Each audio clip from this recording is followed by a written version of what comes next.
Et salut à tous, on se retrouve enfin pour une nouvelle vidéo. Salut Sid. Et salut Roy. J'espère que tu vas bien, j'espère que vous allez bien, j'espère que tout le monde va bien. On est de retour pour une vidéo top des films de l'année 2023, en compagnie donc de Sid. On fera également une vidéo flop qui viendra dans les jours suivants. Et une troisième petite vidéo qu'on vous expliquera au moment où elle sortira, un concept un peu compliqué, un peu différent. On fait du teasing pour une fois. Ouais, en espérant le tenir. Donc voilà, donc concept du top, j'explique rapidement même si je pense que vous connaissez. On prend tous les films qui sont sortis en France en 2023, peu importe la plateforme, ça peut être cinéma, Netflix, Prime Video, Disney+, etc. On fait un top 7, voilà, un chiffre un peu aléatoire, mais... très bien le 7, très bien. 5 trop peu, 10 un petit peu trop pour nous, donc 7, voilà, top 7. De toute façon, vous n'avez pas le choix, c'est comme ça. Subissez. Il y aura peut-être quelques mentions honorables, histoire de développer un peu plus, mais voilà. On va pas vous faire attendre plus longtemps, on va commencer directement. Donc Sid, avec ton numéro 7. Ouais, en numéro 7, je vais mettre le dernier Spider-Man qui est sorti, donc d'animation. J'ai plus le nom entier. Across the Spider-Verse, je crois qu'ils n'ont pas traduit celui-là. Qui est la suite du coup... de New Generation en français ou Into the Spider-Verse en anglais, quoi. Donc voilà, ça reprend suite directe du 1, ça va continuer les aventures de Miles Morales dans le multivers avec des problèmes qui sont liés, on va dire, au premier et à un nouveau méchant qui apparaît dans le 2. Moi je le mets en 7ème parce que il est très bien, j'ai bien kiffé, l'animation elle est ouf. Problème c'est que je le savais pas sur le moment, c'est le fait qu'il y a une suite, qu'il y a donc un troisième volet en préparation et je le savais pas. Du coup tout le long du film, j'étais un peu le film il est long quand même, il va pas se finir. Et en fait il se finit pas parce que justement il y a un troisième volet. Ça finit pas. Et j'étais en mode putain. Et je sais pas, ça a un peu gâché la fin et la globalité du truc, même si il est très très bien et franchement ça reste le top de l'animation qu'on ait vu ces dernières années. Ouais, je pensais que tu allais le mettre plus haut. Enfin, plus haut. Mais vraiment, la fin, pour toi, rédhibitoire Non, pas rédhibitoire, mais c'est juste qu'il y a des choix qui ont été faits et vraiment, j'ai bien kiffé, mais les autres, les 6 qui sont devant, okay. Il y a aussi eu du débat. Mon numéro 7 sera également un film d'animation, mais ce sera Élémentaire de Pixar. Alors, Pixar, ces dernières années, j'ai pas vraiment aimé. On va dire qu'il y a du bon et du beaucoup moins bon. Coco, Alerte Rouge, très bon. Buzz l'éclair, Les Indestructibles 2, voilà, vraiment à oublier. Et là, ils arrivent avec Élémentaire, film que j'attendais pas trop parce que la bande-annonce me tentait pas. Et en fait, je suis allé le voir 2 fois au cinéma. Les 2 fois, j'ai trouvé ça vraiment très bien. C'est pas un film parfait, hein, il est 7ème. Mais en fait, il y a vraiment des moments d'émotion qui m'ont pris. Il y a des moments... le film est beau, déjà, le film est très beau. Une histoire qui m'a un petit peu surpris parce que je m'attendais à ce que ce soit un peu plus basique. Vous avez peut-être vu les bandes annonces, mais en gros, c'est une fille de feu qui tombe amoureuse d'un mec d'eau et donc tu te dis, les deux, c'est pas compatible. Alors oui, ça reste quand même assez basique en termes de scénario, mais quelques petites surprises. À la fin, ça m'a même tiré une petite larmichette, donc oui, bravo. Et j'ai retrouvé un Pixar qui fait ressentir des choses. Et le film, pas trop long, vraiment un rythme maîtrisé. Donc plus de films comme ça, Pixar. Et un peu moins de Buzz l'éclair, genre le truc vraiment pour cachetonner sur une licence. Ouais. Non mais tu vois, même Saul, sympa, mais en fait j'ai plus envie de le revoir. Et Lucas, peut-être un peu trop basique. Et là j'ai retrouvé quelque chose qui m'a vraiment fait plaisir. Ouais, ils ont peut-être passé... C'est une phase où ils avaient besoin de refaire des films qui marchent, qui soient grand public. Et là ils se sont recentrés sur un truc plus tranquille. En fait, ce que j'aime bien, c'est que c'est une nouvelle licence. Parce que là, tu vois les films qui vont arriver. Alors il y a une nouvelle licence Helios, je crois, mais ensuite c'est Toy Story 5. Ça va être... bon voilà, donc on verra pour la suite. Mais en tout cas, cette année, le film Pixar de cette année, c'est un grand oui. Si vous ne l'avez pas vu, moi je vous encourage à le voir. Vraiment, okay. C'est plutôt pas mal. J'enchaîne avec le numéro 6, qui est un autre film d'animation, mais qui n'est toujours pas Spider-Man. Il y en a eu beaucoup cette année, des films d'animation. Le numéro 6 pour moi, ça va être Suzume, de Makoto Shinkai. Makoto Shinkai, que vous connaissez peut-être, c'est le réalisateur de Your Name, dont moi j'aime tout le film, et pas juste la moitié. Et aussi le réalisateur de Les Enfants du Temps, que lui, pour le coup, j'avais pas du tout aimé. Après coup, je me rends compte qu'en fait, c'était pas un bon film. Et là, il revient avec Suzume, un film un peu feel good, un film avec plein d'éléments surprenants. Je pense notamment, et sans vouloir vous spoiler, à un des personnages principaux, avec une idée pour ce personnage-là qui est absolument génial et qui porte en grande partie le film. Un film magnifique, un film onirique, un film aussi avec pas mal d'émotions et quelques moments qui m'ont vraiment marqué, je pense, et sans voir encore une fois vous spoiler, une scène de discussion dans une station-service où vraiment il y a deux personnages qui se parlent et ce qu'ils se disent est fort et puissant. Donc voilà, je suis passé par un peu tout. Malheureusement, voilà, il est 6e parce que c'est un film compliqué et la fin, je la trouve peut-être un petit peu trop... Tout ça pour ça, voilà. Peut-être un petit peu trop tout ça pour ça, mais en fait, tout le voyage, on va dire, tout le cœur du film, un très très très bon moment. Que franchement je vous recommande et moi je suivrai les prochains films de Makoto Shinkai avec plaisir. Il a peut-être un peu du mal à se renouveler, ce film là, en regardant un petit peu en off, il voulait pas faire ce film là comme ça, c'est son producteur qui lui a dit si fais ça. Donc je pense que pour le prochain film il sera un peu plus libre et donc j'attends ça avec vraiment impatience. Mais en tout cas là pour moi c'était vraiment un des meilleurs films de cette année que j'ai rattrapé très tard dans l'année mais que je suis très très très content d'avoir rattrapé. C'est parfait, aucun de ceux-là je les ai vus, donc on est bon. Alors moi, mon top 6, ça va être Babylone, qui est sorti en début 2023. Ah oui, Babylone, c'est vrai. Alors, le film, il doit faire 2h30, 2h40. La dernière partie est un peu what the fuck. On comprend pas trop où ils ont voulu qu'est-ce qu'il a voulu faire, même si on voit l'objectif. Mais c'est un peu bizarre. Le film va raconter l'ascension d'une jeune artiste dans le monde du cinéma, à l'époque qui était muet, puis passer au cinéma parlant. Et en même temps, on va voir le déclin d'une star du cinéma muet. Au moment où ça passe en parlant, la fin de sa carrière est annoncée. Du coup, les deux s'entrechoquent. En même temps, on a une autre personne qui veut percer dans le monde du cinéma, qui va monter en grade, plus dans des domaines techniques. Et franchement, le film est génial. La scène d'ouverture, pendant 10 minutes, on est en apnée, c'est trop bien. Tout le long du film, la liaison entre la star, l'actrice qui est en train de monter, et la personne technique au milieu, toutes leurs relations, leur liaison, c'est incroyable. Les acteurs, bon, ça reste le top avec Margot Robbie et Brad Pitt. Et j'ai plus le nom de l'hispanique qui joue donc la personne qui est dans la technique, mais vraiment c'est un régal. Et ouais, le seul petit défaut que je dirais, c'est la partie un peu what the fuck de la fin, où il veut montrer la partie sombre d'Hollywood. Mais voilà, à part ça, tout le film, c'est un plaisir. Je l'ai vu 2 fois, et franchement, les 2 fois, ça a été un régal. Et donc c'est pour ça que je le mets en top 6. J'ai vraiment, vraiment kiffé. Ok. C'est vrai que j'avais oublié que Babylone était sorti en 2023. Il est sorti tout début d'année. Ouais, je crois que c'est un des premiers films qu'on allait voir. Ouais, c'est ça. Donc je continue avec un top 5 qu'on a vu il n'y a pas très longtemps, et c'est Wonka. Ok. Donc Wonka qui va raconter la genèse de Willy Wonka, qu'on connaît grâce à Charlie et la chocolaterie, le directeur loufoque de la chocolaterie. Et vraiment, ce film, alors c'est très orienté féerie enfant, mais on se laisse porter par le film. Il n'y a pas de... vraiment, la manière dont ils ont de représenter Wonka dedans est totalement différente de ce qu'on a pu voir avec Johnny Depp au début des années 2000, dans Charlie et la chocolaterie. Là, c'est vraiment une personne candide, une personne qui... Son objectif, c'est faire du chocolat et en faire profiter au monde entier. Donc ça allie un peu de magie dans le personnage, et vraiment, ça a été un kiff total. Il est très chantant, parce qu'il y a beaucoup de chansons dans le film. Il y en a certaines, donc peut-être qui marchent un peu moins, mais la plupart sont très bien. Les univers, les décors, c'est vraiment le film, si on est enfant, on va kiffer. Un peu comme avec Charlie et la chocolaterie, où on a ce monde, une chocolaterie avec un univers un peu vivant. Il y avait pas mal de mystères ou autres, là on le retrouve, et c'était très très bien. Et sur le coup, genre, en y repensant, mais vraiment j'ai bien kiffé la séance, et j'hésiterai pas à le revoir. C'est le réalisateur qui a fait, je te dis ça comme ça, il a fait Paddington 1 et 2 qui sont des films géniaux. Ok. Et toujours dans cet esprit, un personnage principal un petit peu candide mais bon enfant, face à un monde qui est peuplé de connards, quoi. Donc je te recommande les deux. Ok. Mon top 5 est un film d'animation, et c'est toujours pas Spider-Man. Top 5 de l'année, ça va être Mars Express, que vous avez peut-être entendu. C'est un film de science-fiction, d'animation français, monsieur, français.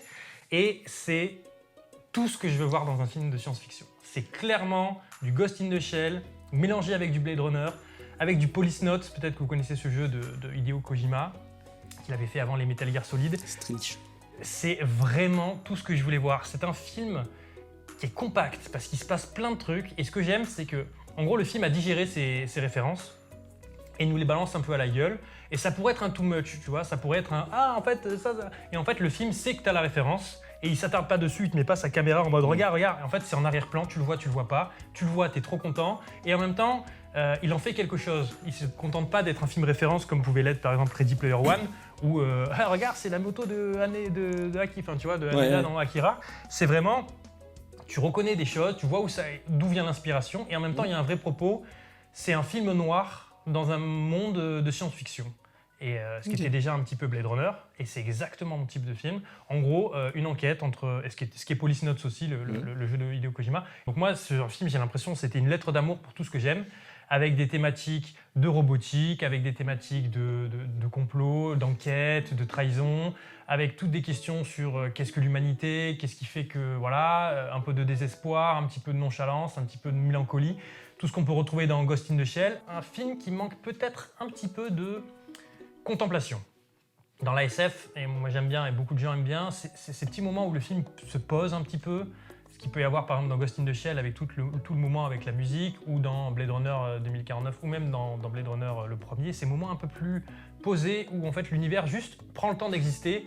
Là, on voit que l'animation ça coûte cher, on voit qu'il faut aller vite, donc c'est peut-être un petit problème. Enfin, à la fois c'est bien parce que le film va vite, et à la fois quand le film se finit, tu te dis putain, j'ai pas respiré pendant 1h40 et j'aurais bien pris genre 5-10 minutes de moments où l'univers a le temps d'exister un peu en dehors des personnages. C'est ma petite critique. Malgré tout, c'est vraiment très bien. Le film est sorti en octobre ou novembre, je sais plus. Je suis pas sûr qu'il ait si bien marché que ça. Donc, si vous avez l'occasion de le rattraper, vraiment, je vous le conseille. Pour moi, c'est du très haut panier de cette année 2023. Pour mon top 4, le top 4 n'est pas un film d'animation. Incroyable. Le 4e film que j'ai préféré cette année, c'est Killers of the Flower Moon de Martin Scorsese, avec De Niro, avec comment il s'appelle, Leonardo DiCaprio et Lily Gladstone. Et c'est notamment pour Lily Gladstone, qui vient de gagner un Golden Globes meilleure actrice. J'ai trouvé ce film génial. Alors, c'est du Martin Scorsese récent, c'est-à-dire que c'est des films qui font plus de 2 heures. C'est un film… je sais qu'il est long. Mais en fait, voilà, j'aime voir ces films où il y a un personnage du début à la fin avec toute une épopée qui se passe au milieu. C'est tragique, les personnages sont horribles, on suit vraiment des connards. On se dit qu'à un moment, il y a peut-être une rédemption qui est possible. Voilà, et en fait, je suis vraiment pris dans le film, parce que déjà, je trouve qu'en termes de réalisation, c'est bien fait. L'histoire est prenante. Enfin, moi, je suis un fan de Martin Scorsese, et encore une fois, là, il m'a pris, et il m'a pas lâché jusqu'à la fin. C'est pas son meilleur. Je préfère toujours des films comme Casino, je préfère toujours d'autres films, mais j'ai bien plus aimé qu'Irishman, qui m'avait un petit peu là pour le coup déçu, parce que je trouvais que c'était vraiment too much. Là, je trouve que c'est quand même beaucoup plus efficace, et puis c'est toujours un plaisir de voir DiCaprio dans un rôle de débile mental, voir De Niro le papy, je sais pas quel âge il a De Niro, mais il se régale. Mais voilà, un film qui, je pense, n'est pas pour tout le monde, parce que c'est un film très long, un film qui n'a pas un rythme très haletant. Mais voilà, si on aime Papy Scorsese, on aime Papy Scorsese, et moi, ça a marché sur moi. Ok. Top 4. T'as bien raison. Très bien. Alors moi, en top 4, peut-être, il faut mettre un peu des films d'action quand même. Parce que bon, des films d'animation, des films posés, c'est bien beau. Et on va mettre John Wick en 4e. John Wick 4 et 4e. Incroyable. J'ai pas prévu du tout. Donc le 4e volet des aventures de John Wick, où il va se battre contre la table et tout l'organisme des assassins qui font le monde de John Wick. Et c'est censé clôturer l'arc John Wick, interprété par Keanu Reeves. On verra avec la suite ce que les producteurs et autres réalisateurs vont décider de faire. Mais le 4e est censé clôturer donc, toute la partie John Wick. C'est l'apogée des combats, dans le sens où les personnages n'en ont plus rien à battre, ils résistent à tout, dont une scène à l'Arc de Triomphe où John Wick se prend voiture sur voiture, balle sur balle, il est indestructible. Et en fait, ils ont porté leur concept au maximum de ce qu'ils pouvaient faire, qu'on peut dire en débilité d'action, mais qui rend la chose vraiment… On kiffe voir. Le film dans sa globalité est peut-être moins bien que le 2 et le 3. Ah, t'as préféré le 3, toi ? Pour moi, le 2 restera le meilleur. Ouais, pour moi, le 2 est meilleur. Le mais pour 2, moi, le 2 c'est le meilleur, le 3 c'est l'apogée des chorégraphies, des scènes d'action et de combat.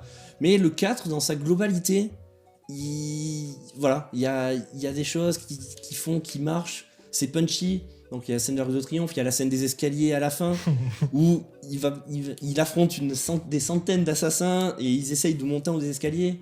Alors j'ai plus le lieu où ça se passe à Paris. C'est pour aller jusqu'au Je sais pas si- Sacré-Cœur. Mais après, je sais pas si ces escaliers-là existent vraiment. Et ensuite le duel de fin, et même, enfin, il y a énormément de choses Dans qui la se boîte à passent. Berlin, à Paris. C'est Ouais, ça, non, la c'est boîte à vrai que Berlin, toute cette scène-là, elle est géniale.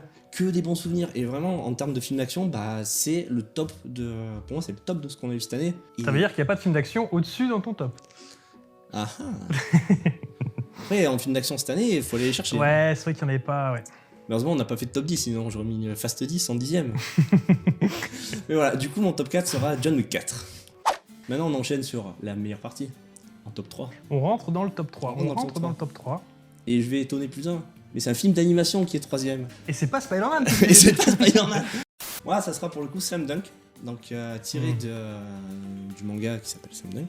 Le film va retracer dans une première partie le passé d'un des joueurs de l'équipe, qui est Ryota, si je ne me trompe pas. Et donc on suit tout son passé, on va voir son background, chose qui n'existe pas dans le manga, donc c'est nouveau. Et en même temps, on a tout le dernier match du manga, en fait, qui est animé, et qui est le match d'apogée en fait du manga. Et vraiment, c'est trop bien. Moi qui adore le manga de base, là j'étais subjugué.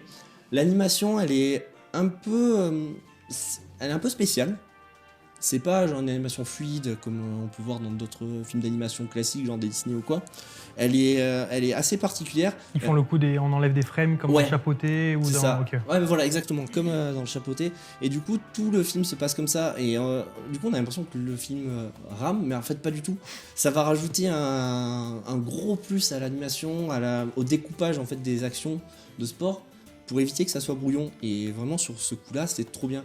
Les musiques sont très très bien, le thème principal est ouf. Et vraiment, tu sors de là. Si t'as aimé je pense qu'en découverte, c'est un peu compliqué parce que il faut avoir le manga en tête. Parce normalement, on est censé arriver là après une vingtaine de tomes, 25 tomes. On a suivi les personnages, leur évolution, on kiffe. J'ai lu, moi, au contraire, je l'ai pas vu, mais j'ai lu que le film était très noob-friendly, c'est-à-dire même si t'as jamais vu Slam Dunk, tu passes un moment, parce que c'est un match en fait. Ouais, c'est un match, mais dans le sens, voilà, t'as le match, tu découvres les personnages, bon, bah tu le vois, tu vas kiffer l'animation, tu vas kiffer le contenu du match, le déroulement, car, bon, on peut pas spoiler, mais c'est vraiment, tu vas kiffer le match, le déroulement, l'animation ou autre, mais si tu connais le manga, ouais. En fait, tu connais chaque personnage, tu connais là où ils en sont, tu connais le contexte du match, et vraiment, ça rajoute un truc en plus. C'est là qu'il devient top 3. Quoi. Ouais, et là, vraiment, on se dit, ah, ok, on a respecté une œuvre papier, manga, et on a fait un animé très très bien, hyper représentatif, et vraiment, pour le coup, j'ai vraiment kiffé la séance. Ok, non, j'ai prévu de le voir. Et je sais pas si je lis tout Slam Dunk avant ou... Par conseil, c'est de lire avant. Après, tu peux le voir, ça va être un très bon match de basket. Et est-ce que c'est le dernier match du manga? Donc en fait, tu vois ça, tu vois la fin du manga, quoi. Ouais, c'est clairement genre les deux ou trois derniers tomes, c'est ce match-là. Juste du point de vue d'un perso qui n'est pas un perso principal du manga normalement, quoi. C'est ça. Le personnage qu'ils ont mis principal dans le film, il fait partie du 5 majeur dans le manga, mais il n'est pas le personnage central. Okay, ouais. C'est vrai, il fait partie du top 5, mais c'est pas le principal. Donc tu as une autre vision du match par rapport à celle que tu as déjà eue dans le manga. Celle que tu as eue dans le manga. Et ça aussi, justement, ça apporte une petite nouveauté qui fait que ça rend le film, si on connaît le manga, ça apporte un plus. Mon top 3, ça sera The Whale de Darren Aronofsky, le réalisateur de Black Swan, le réalisateur de Requiem for a Dream, qui doit être quelque part là-bas, voilà. Cherchez bien sur l'image. The Whale, qui est un film qui a été pas mal dans les cérémonies d'Oscar de l'an dernier, puisqu'il était sorti en tout début d'année, voire peut-être même en fin d'année aux États-Unis, et qui est en tout cas sorti en début d'année chez nous. Moi, j'ai pu le voir dans l'avion. Je voulais le voir depuis un moment avec Brendan Fraser, qui du coup joue quelqu'un en obésité morbide qui va bientôt mourir parce que son obésité est vraiment trop... Voilà. Et en gros, on voit un petit peu son quotidien. C'est vraiment un huis clos, c'est-à-dire qu'une personne qui doit faire, je sais pas, 220 kilos, on va dire ça comme ça, et qui est donc incapable de se déplacer, tout se passe dans son appartement. On a des personnages qui viennent, qui s'en vont, qui reviennent pas, etc. Et c'est en fait un film de rédemption, quelqu'un sur l'acceptation de la mort ou pas. Voilà, ça traite de thématiques très compliquées. Et en fait, c'est incroyable. Le film m'a pris, il m'a brisé en deux. Il m'a brisé en deux, j'ai chialé, je pense, au moins 3 fois. Et en même temps, tu sors de là et tu es content d'avoir vu une œuvre qui t'a brisé. Vous voyez ce que je veux dire? Il y a des films où on a envie, il y a des moments où on a envie qu'une œuvre nous prenne par la main et nous dise « Écoute, je vais te faire voyager émotionnellement, ça va pas être facile tout le temps, mais quand tu sors de là, tu te dis « Waouh, j'ai vu quelque chose de fou ». The Whale a été très longtemps mon top 1, et puis après, bon, en y réfléchissant, je me suis dit « Est-ce que c'est… » Il est top 3 en tout cas, et je pense que sur mon top 3, c'est plus ou moins interchangeable. Et The Whale, je peux que vous le recommander en fait. C'est un film qui dure pas excessivement longtemps, c'est un film qui est vraiment porté par ses acteurs. Alors encore une fois, on n'est pas du tout dans un film d'action, hein. On est un film qui peut avoir un rythme un peu lent malgré tout, mais moi j'ai vraiment été emporté. Alors je dis pas que ça va marcher sur tout le monde, mais en tout cas moi, Darren Aronofsky, il n'y en a pas beaucoup que j'ai pas aimé, et lui, je pense que c'est vraiment un de mes préférés du réalisateur. Brandon Fraser qui livre une performance incroyable, qui était d'ailleurs dans Killers of the Flower Moon très rapidement, mais bon, il joue 2 minutes. Là, vraiment, le film est pour lui.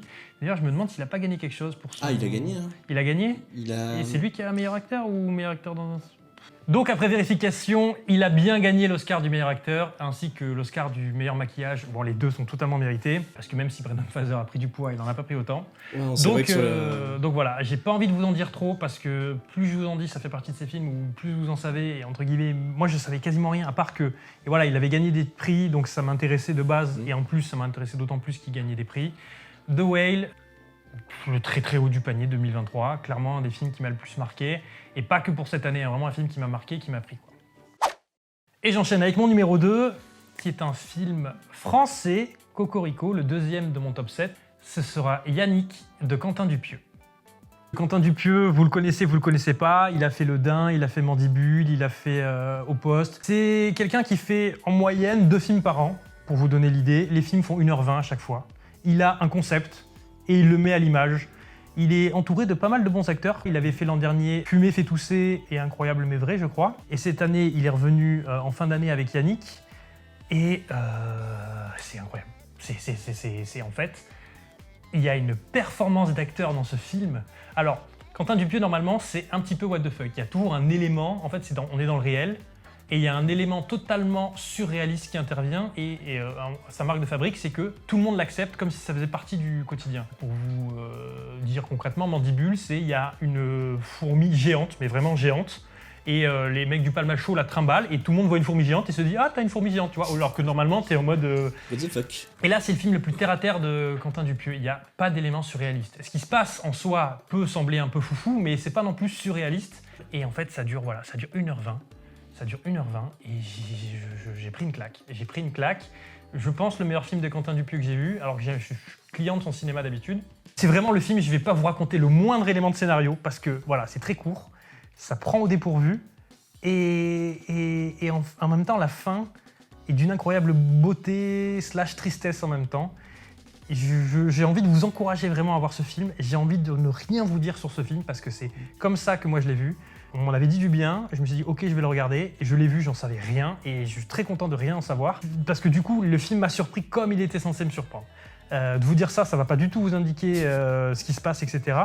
Mais sachez que Yannick, on n'est pas loin du 20 sur 20, et que vraiment, plus de films comme ça. J'espère que ce film-là va être bien vu par beaucoup de gens, va gagner des trucs, parce que vraiment, c'était incroyable. Une expérience, hein, mais vraiment, j'ai bien aimé. Top 2 de cette année, qui ne sera donc pas top 1, mais qui a failli l'être. Il a failli.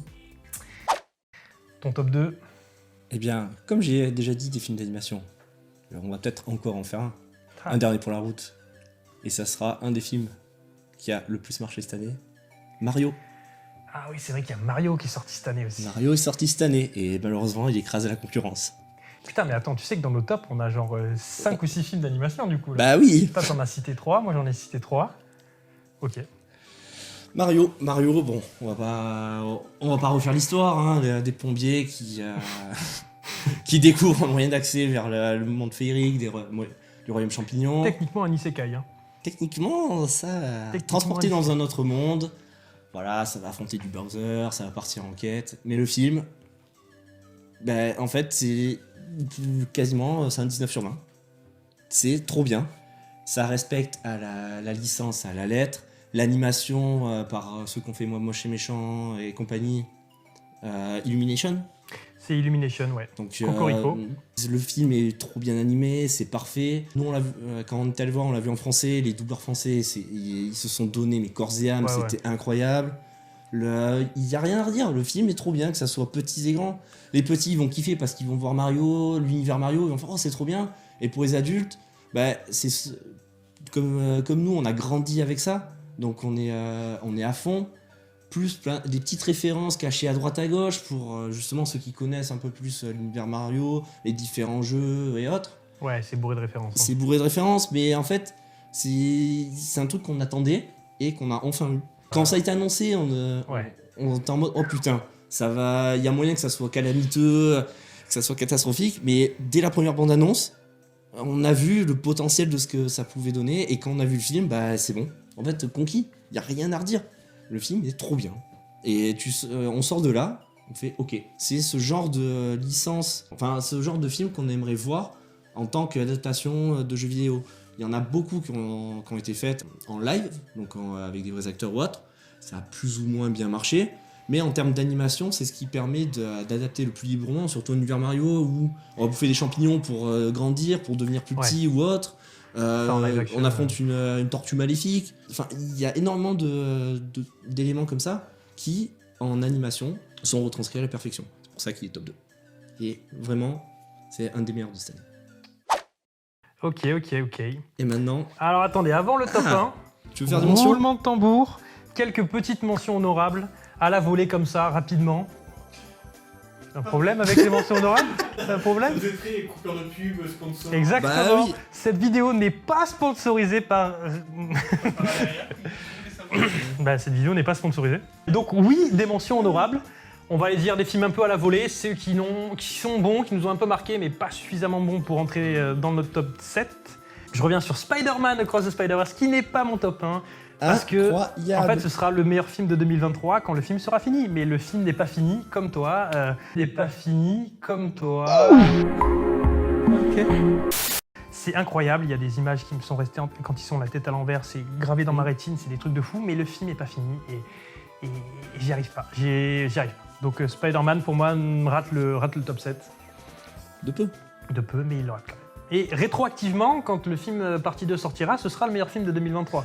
Mais pour l'instant, il n'est pas fini. Espérons. Espérons. Je vais dire, moi, Hunger Games. Donc Ouais. la préquelle, les aventures de Katniss, où on voit l'ascension de Snow. Pourquoi ? Parce que l'histoire est très bien.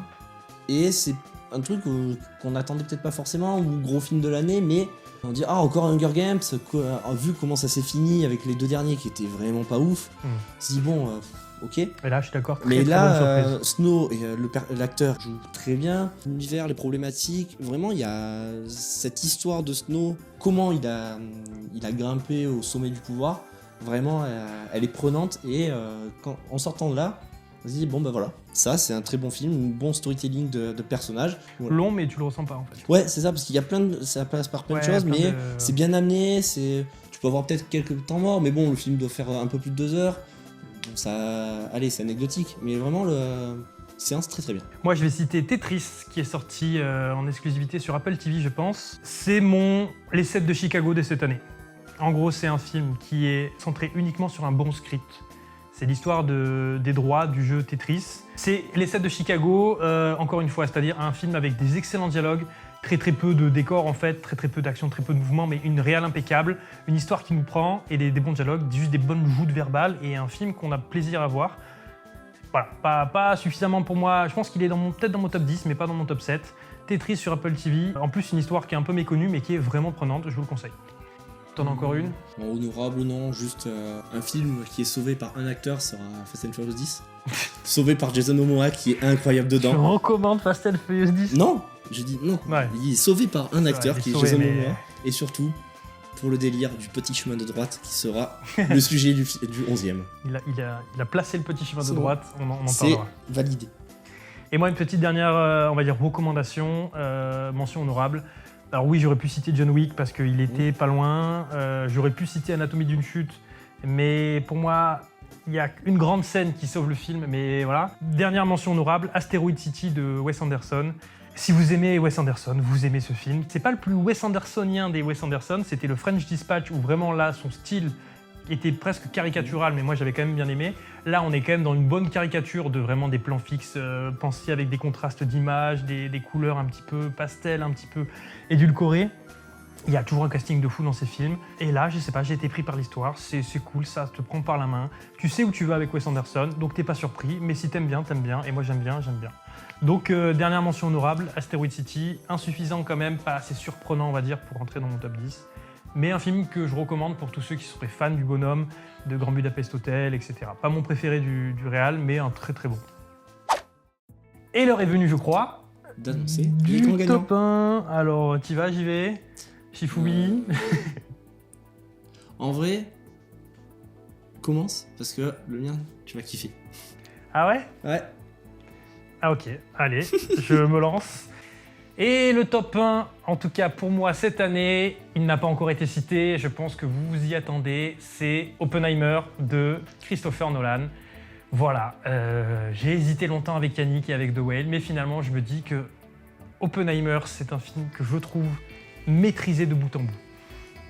Et j'ai peut-être plus ressenti de choses devant Yannick et devant The Whale par moment, mais dans sa globalité, Oppenheimer, voilà, c'est un film, il m'a pris, j'étais sur mon siège, et en fait, ça n'a fait que monter en puissance tout au long du film, comme Nolan est capable de le faire, c'est-à-dire qu'avec sa musique, avec son rythme, un rythme infernal, où c'est verbeux, et en même temps, moi, j'adore ce genre de film verbeux, où les dialogues sont bien écrits, où il y a un peu des joutes verbales, où il y a tu vois des grands hommes faire des grandes choses de l'histoire, avec un montage alterné entre plusieurs temporalités, comme Nolan dans le film le fait tout le temps maintenant. Robert Downey Jr. fait une prestation incroyable, Cillian Murphy, qui est un acteur que j'aime pas, fait une prestation incroyable.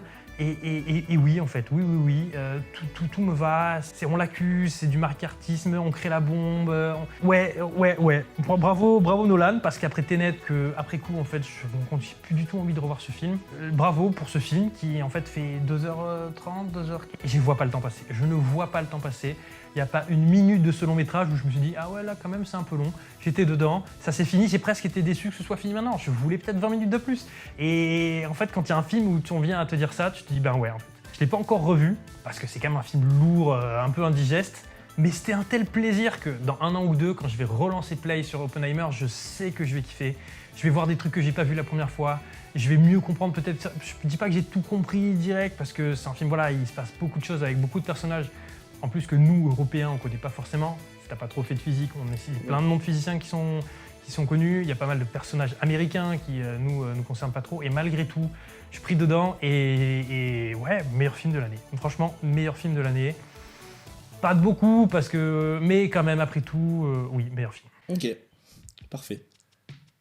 Par contre, moi, mon film de l'année, J'ai aucune idée de ce que tu vas dire.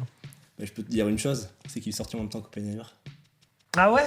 Ah oui, et ça sera Barbie pour moi. Putain, ok. Pourquoi? Ok. Parce que le film est parfait, j'ai Ah, adoré. J'ai adoré aussi. Je suis sorti de là, j'étais conquis. Le film, on peut se dire, le scénario, il est débile. Attends, mais du coup, on refait un Barbenheimer. Mais oui, exactement. Alors là, ok. Non, vraiment, les acteurs, que ce soit Margot Robbie ou Ryan Gosling, dedans, ils sont parfaits. Ils interprètent leur personnage à la perfection. Ils sont géniaux. L'univers qu'ils ont voulu retranscrire, bah, il est génial aussi. On se dit, bah, Barbie, il y a eu beaucoup de films d'animation pour les enfants ou quoi. Bah là, ils en ont fait un. Ça parle pour les enfants, en mode, oh putain, on a nos Barbie qui sont... Plus pour les adultes que pour Oui, les mais enfants même. tu peux amener tes enfants. Ah oui, tu peux, tout Tu à peux fait. amener, c'est, oh, tu vois l'univers Barbie, Ken et compagnie. Bah, ils vont être conquis. Mais c'est sûr que le film a une portée pour les adultes avec plusieurs degrés de lecture du film. Grosse critique des incels. Hein.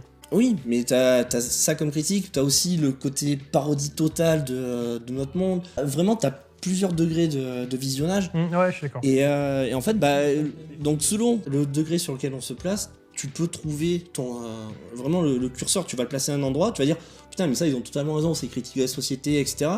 Et tu décales le curseur d'un côté, c'est juste putain mais en fait c'est juste une grosse parodie, et c'est génial. Et vraiment genre je suis sorti de là, j'étais bah ouais c'est bon, c'est conquis. Et en fait j'ai pas ressenti d'autres films où en sortant, Ouais, tu t'es dit... j'ai vraiment, il y a pas un moment, une seconde où j'ai pas aimé. J'ai bien aimé Barbie aussi, mais tu sais, toutes les filles ou femmes avec qui j'en ai parlé n'ont pas aimé, et tous les mecs ont aimé. Et je me dis, Ouais bah est-ce que le film a réussi du coup, ou est-ce que le film a échoué? tout dépend de comment tu le vois. Parce que moi, toutes les femmes qui l'ont vu m'ont dit, bah oui, bah, le message féministe, il est vraiment bas de plafond, genre ça on le sait déjà depuis des années, genre le film échoue. Et tous les mecs avec qui j'en ai parlé, enfin pas tout le monde a aimé non plus, mais généralement on est tous assez enthousiastes pour le film.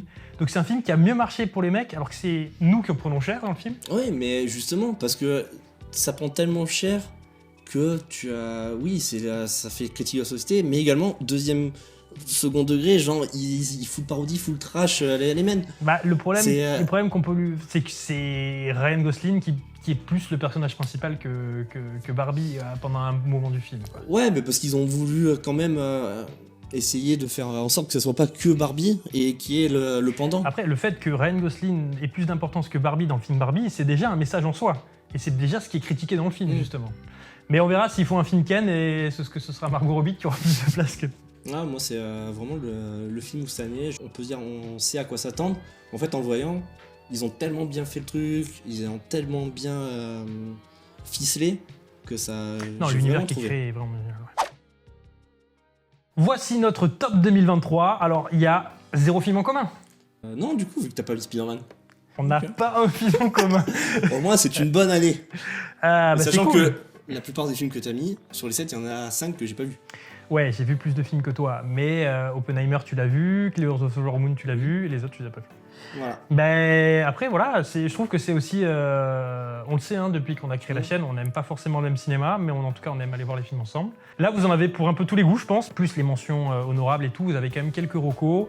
Dites-nous en tout cas, si vous êtes d'accord, quel est votre film préféré en commentaire, si jamais ça vous intéresse, nous, on sera ravis d'en discuter avec vous. Kid Barbie ou d'Oppenheimer est vraiment le meilleur film de cette année. Ça a été le débat, hein, quand ils sont sortis. Ça a été le débat. Mais putain, c'est pas du tout prévu de relancer ce débat, quoi. Donc voilà, nous on vous laisse ici pour cette vidéo. On se retrouve très vite pour une autre vidéo flop qui arrive. On se reverra quand on se reverra. Et salut à tous. Et j'ai fait ça, je sais pas pourquoi j'ai fait ça.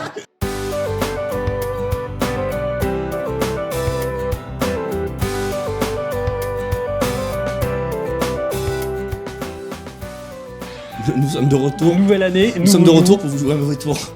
Ouais, je te laisse la dire celle-là. Je te laisse la dire, y a pas de problème. Fun fact, la piscine de Berre est encore fermée. Un samedi, incroyable mais vrai. Oui, la piscine de Berre, ça va parler à un max de gens. Exactement. On est indépendants, nous. On peut sponsoriser par autre chose. Mais bon. Après, on est indépendants parce qu'on n'a pas de proposition. Après, nous, on s'achète très facilement.